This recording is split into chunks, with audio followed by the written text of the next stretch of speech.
नमस्कार बंधुओं, स्वागत है आप सभी का श्री प्रभुवाणी चैनल में। आज इस वीडियो में हम आपको साल 2025 संकट चतुर्थी से जुड़ी संपूर्ण जानकारी प्रदान करेंगे, जैसे कि है कब है, पूजा के लिए शुभ मुहूर्त क्या रहेगा, चंद्रोदय समय क्या है, पूजा विधि, और साथ ही साथ जानेंगे उससे जुड़ी प्रचलित पौराणिक व्रत कथा। तो चलिए बिना किसी देरी के वीडियो को शुरू करते हैं। किंतु उससे पहले यदि आप हमारे चैनल पर नए हैं और इसी प्रकार हमसे जुड़े रहना चाहते हैं तो कृपया कर चैनल को लाइक, शेयर एवं सब्सक्राइब अवश्य करें। साथ ही साथ जो बेल आइकन दिया गया है उसे भी प्रेस कर दीजिए, जिससे कि यदि हमारे चैनल पर कोई भी नई वीडियो डलती है तो उसकी नोटिफिकेशन आप तक पहुँच सके सबसे जल्द। बंधुओं, वैशाख माह के कृष्ण पक्ष की चतुर्थी को ही संकटी चतुर्थी कहा गया है।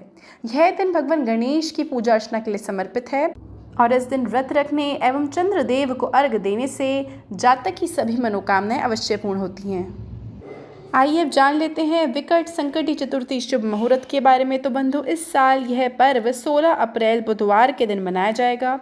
चतुर्थी तिथि शुरू होगी 16 अप्रैल दोपहर 1:16 पर और इसका समापन होगा अगले दिन यानी कि 17 अप्रैल दोपहर 3:13 पर।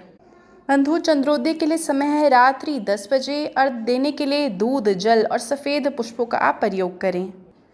इस दिन अत्यंत शुभ योग भी बन रहे हैं, जैसे कि सर्वार्थ सिद्धि और अमृत योग। इन योगों में किया गया कोई भी कार्य विशेष फलदायी साबित होता है और सफलता की संभावना भी प्रबल होती है।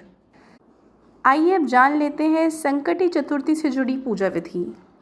तो बंधुओं, चतुर्थी के दिन प्रातःकाल स्नान कर व्रत का संकल्प लें और पूजा स्थल को शुद्ध कर साफ चौकी पर पीला वस्त्र बिछाकर भगवान गणेश जी की प्रतिमा स्थापित करें।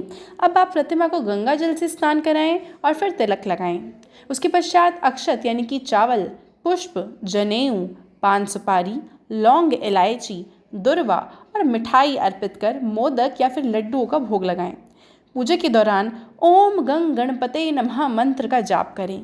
इसके बाद व्रत कथा, जिसका श्रवण मैं आपके समक्ष कुछ ही क्षणों में करूंगी, वह करें और रात्रि में चंद्रमा को अर्घ्य देकर व्रत संपन्न करें। आइए अब जान लेते हैं संकटी चतुर्थी से जुड़ी पौराणिक प्रचलित व्रत कथा। तो बंधुओं, एक समय की बात है, भगवान विष्णु का विवाह लक्ष्मी जी के साथ निश्चित हो गया। विवाह की तैयारियां होने लगी। सभी देवताओं को निमंत्रण भेजे गए, परंतु गणेश जी को निमंत्रण नहीं दिया गया, कारण जो भी रहा हो। अब भगवान विष्णु की बारात जाने का समय आ गया। सभी देवतागण अपनी पत्नियों के साथ विवाह समारोह में आए। उन सब ने देखा कि गणेश जी कहीं दिखाई नहीं दे रहे। तब वे आपस में चर्चा करने लगे कि गणेश जी को न्योता नहीं दिया गया या फिर वो स्वयं ही नहीं आए। सभी को इस बात पर आश्चर्य होने लगा। तभी सबने विचार किया और विष्णु भगवान से ही इसका कारण पूछना चाहा। भगवान विष्णु से पूछने पर उन्होंने कहा कि हमने गणेश जी के पिता भोलेनाथ महादेव को न्योता भेजा था। यदि गणेश जी अपने पिता के साथ आना चाहते तो आ जाते, अलग से न्योता देने की कोई आवश्यकता नहीं थी। दूसरी बात यह है कि उनको 1.25 मन मूंग, 1.25 मन चावल, 1.25 मन घी और 1.25 मन लड्डू का भोजन दिन भर में चाहिए। यदि गणेश जी नहीं आएंगे तो कोई बात नहीं है, दूसरे के घर जाकर इतना सारा खाना पीना अच्छा भी नहीं लगता। इतनी वार्ता कर ही रहे थे कि किसी ने एक सुझाव दिया, यदि गणेश जी आ भी जाएं तो उनको द्वारपाल बनाकर बैठा देंगे कि आप घर की याद रखना। आप तो चूहे पर बैठकर धीरे धीरे चलोगे तो बारात से बहुत पीछे रह जाओगे। यह सुझाव भी सबको बहुत पसंद आया, तो विष्णु जी ने भी अपनी सहमति दे दी। होना क्या था कि इतनी देर में वहाँ गणेश जी आ पहुँचे और उन्हें समझा बुझाकर घर की रखवाली करने बिठा दिया गया। बारात चल दी। तब नारद जी ने देखा कि गणेश जी तो दरवाजे पर ही बैठे हुए हैं, तो वे गणेश जी के पास गए और रुकने का कारण पूछा। गणेश जी कहने लगे कि विष्णु भगवान ने मेरा बहुत अपमान किया है। नारद जी ने कहा कि आप अपनी मूषक सेना को आगे भेज दें, तो वह रास्ता खोद देगी जिससे उनके वाहन धरती में धंस जाएंगे। तब आपको सम्मान पूर्वक उन्हें बुलाना ही पड़ेगा। अब तो गणेश जी ने अपनी मूषक सेना जल्दी से आगे भेज दी और सेना ने जमीन पोली कर दी। जब बारात वहां से निकली तो रथों के पहिए धरती में धंस गए। लाख कोशिश करी परंतु पहिए नहीं निकल पाए। सभी ने अपने अपने उपाय किए, परंतु वह नहीं निकले, बल्कि जगह जगह से टूट गए। किसी को समझ में नहीं आ रहा था कि अब क्या किया जाए। तब तो नारद जी ने कहा, आप लोगों ने गणेश जी का अपमान करके अच्छा नहीं किया। यदि उन्हें मना कर लाया जाए तो आपका कार्य सिद्ध हो सकता है और यह संकट टल सकता है।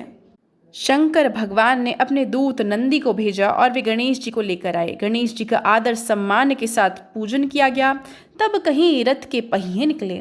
अब रथ के पहिए तो निकल गए, परंतु वे टूट फूट गए, तो अब उन्हें कौन सुधारेगा। पास के खेत में खाती काम कर रहा था, उसे बुलाया गया। खाती अपना कार्य करने से पहले श्री गणेशाय नमः कहकर गणेश जी की वंदना मन ही मन करने लगा।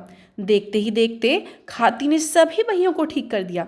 वह खाती कहने लगा कि हे देवताओं, आपने सर्वप्रथम गणेश जी को नहीं मनाया होगा और ना ही उनका पूजन किया होगा, इसीलिए तो आपके साथ यह संकट आया है। हम तो मूर्ख अज्ञानी हैं, फिर भी सर्वप्रथम गणेश जी का पूजन करते हैं, उन्हीं का ध्यान करते हैं। आप लोग तो देवतागण हैं, फिर भी आप गणेश जी को कैसे भूल गए। अब आप लोग भगवान श्री गणेश की जय जयकार लगाएं तो आपके सब काम बन जाएंगे और कोई भी संकट नहीं आएगा। ऐसा कहते हुए बारात वहाँ से चल दी और भगवान विष्णु का लक्ष्मी जी के साथ विवाह संपन्न कराकर सभी सकुशल घर लौट आए। हे गणेश जी महाराज, आपने विष्णु जी के जैसे काज संपन्न किए, ऐसे सभी के सिद्ध करना। बोलो गणेश भगवान की जय।